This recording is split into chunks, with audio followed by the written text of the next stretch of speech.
I remember the first time I heard this song. I was with my cousin Dennis in Bath, New York, outside of a K-Mart.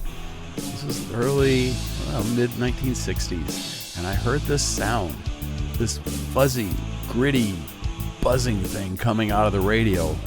And I'm thinking, what the heck is that? Turns out, it was some band called the Rolling Stones. And here's the crazy part. That sound, that riff, was almost never even meant to be in the final version. Keith Richards had a habit. He kept a tape recorder next to his bed. Not for rehearsals, not for polished ideas, but for those half-awake moments, you know those moments, where something just shows up. So one night, he wakes up, grabs the guitar, hits record, plays a riff, puts the guitar down, and goes right back to sleep. Next day, he rewinds the tape. At first it's silence, then a few seconds of that riff, and then nothing, because he fell asleep again. But that riff, that became the seed of I Can't Get No Satisfaction. So Keith brings it in. At first, nobody's blown away. Mick Jagger hears it and starts working on some lyrics. The band runs it a few times, but it still feels like a demo. Even Keith thought it was temporary. He expected the guitar line to be replaced by horns. That fuzz sound was never supposed to even be in the final song. But then something happens. That rough, buzzing, almost broken sounding guitar starts to feel right. Not polished, not clean, but honest. And once they leaned into it, that becomes the sound.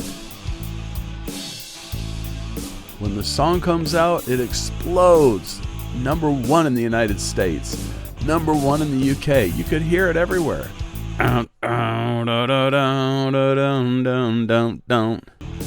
Millions of copies sold. But more than that, it becomes the Rolling Stones song. That riff, that attitude, that sound defines them. It was their hallmark. I mean, I couldn't imagine the Stones ever doing a concert without playing Satisfaction, because it didn't sound perfect. It sounded real. It sounded like frustration, like attitude, just like the title of the song, like something raw that hadn't been cleaned up. And people felt that immediately. From that moment on, that loose, dangerous, unpolished feel becomes the Stones' identity. Not perfect, not pretty, but powerful. And think about how close that came to never happening. Recorded half asleep. I remember Jerry Seinfeld had an episode where he woke up in the middle of the night and had this idea for this joke he was going to put in his comic routine. He reads it, gets a laugh, he turns off the light, goes back to sleep. The next morning he looks at it, he says, "What the heck was that?" He hands it to other people. They couldn't decipher it either. But it's one of those things, you just sort of half-conscious and something just rolls along, and sometimes they turn incredible. So anyhow, almost replaced, almost forgotten, that riff, and yet it became one of the most recognizable sounds in music history.